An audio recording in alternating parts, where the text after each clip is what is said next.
to Fridays with Foster. I am your host, I guess, Foster. Today's coffee is simply coffee. It's just a regular drip, honestly, which is totally fine. So whatever you're drinking, go ahead and throw it in there. And if you want to put it in the chat box or let me know, I'm always open to it. I've got a, let me put that down. Magic. Okay. So what I want to talk about today is a simple sales system. I guess we can always over-complexify things, and we don't want to do that. With this, it can often be done, but I just want to go over some points in, 6 minutes or 7 minutes. There's a lot to cover, but so as I mentioned in the description, you have a sales system whether you know it or not. You may not think about it, you may not have specifically planned on it, but you've got a system. Now, whenever I tell people to develop a system and they start talking about it, I often tell them that's not a system. If it's not written down, it's not a system. But technically, it is. It's just a really poor system that you can't convey or teach to anybody else. And so what we want to do is talk about sales. Sales, professionally helping people to buy. That's all we're doing. The sales process is actually a deselection process. So take the time to qualify them as a good fit or disqualify them. We want to work with people that appreciate the value in the products and services that we bring. If you're trying to compete on price and you have people coming at you on price, then you probably want to look at maybe changing your marketing a little bit or adjusting your actual sales process or sales system to deselect the people that don't truly find the value of what you do.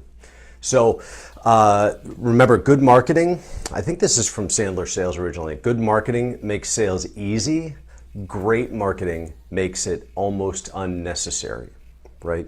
So couple great quotes, one by Brian Tracy. He says, approach each customer with the idea of helping him or her to solve their problem or achieve a goal, not of selling a product or service, which is very important.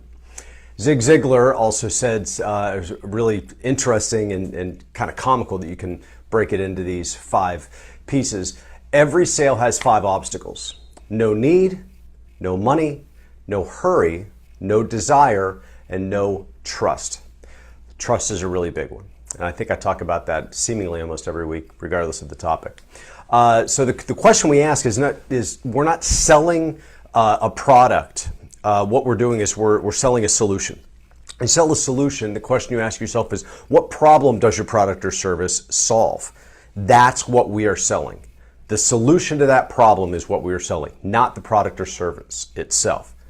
So I'm just going to run through this 4 minutes. You just have to deal with it. You can reach out to me if you want me to go over it again and slow it down, or you can watch twice if you want.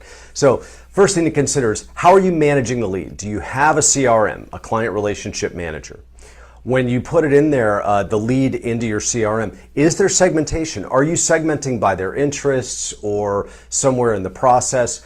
Do you have lead scoring or marketing? Some people, if they don't close the sale right away, the lead just kind of flitters out and there's no nurturing process to continue to engage with them.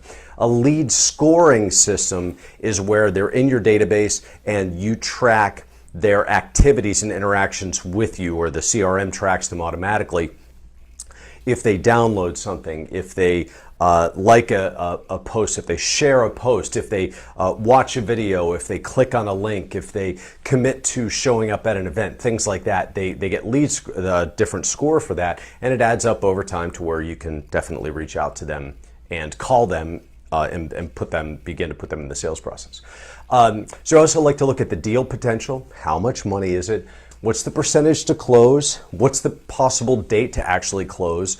And the follow-up of this, who's in charge? If it's not just you, or if it's you and 3 other people that are manning the phones, or when so-and-so is working their shift, how do we figure out how the person that's in charge of different leads at different times actually gets that information? Okay, so if you do not have a system to sell, You will forever be at the mercy of your prospect's system to buy. And I will guarantee you that a prospect system to buy is not concerned with your bottom line, is not concerned with your timeline or your business. They're concerned about themselves, as they should be. You're the professional selling your services or the solution, as we talked about before. You need to draw that line out. Okay, remember, when you actually have the sales meeting, that's a whole different ball of wax. And we'll talk about that in another episode of how you conduct an actual sales meeting. But when the end comes, you have two options, right? You could win or lose. So it's like, was it yes, no, or not right now? And so people usually think it's yes or no if it's an immediate issue. But really what it is a win, obviously, is a win. Then the sale actually begins, as they say, right? Once they pay you. The loss isn't really a bad thing. A loss is where a loss can, by the way, can be not right now and not a no, in which case you put them back into the top of the funnel and you begin the nurture campaign, just giving them as much information as you can, not asking them for anything, and they'll reach out to you, or with lead scoring, you can reach out to them. The last thing is from a loss if they actually say no, like I'm not going to do this. Then you have the potential for an exit interview or an assessment to say, why didn't this work? What was different? What didn't you like? And you can learn for the next time, which means it's not really a loss, it's a learning opportunity. So make sure you remember, get a system for your sales. Save yourself stress, time, energy, and money. System. Thank you very much. Have a wonderful day. I appreciate your time and good luck.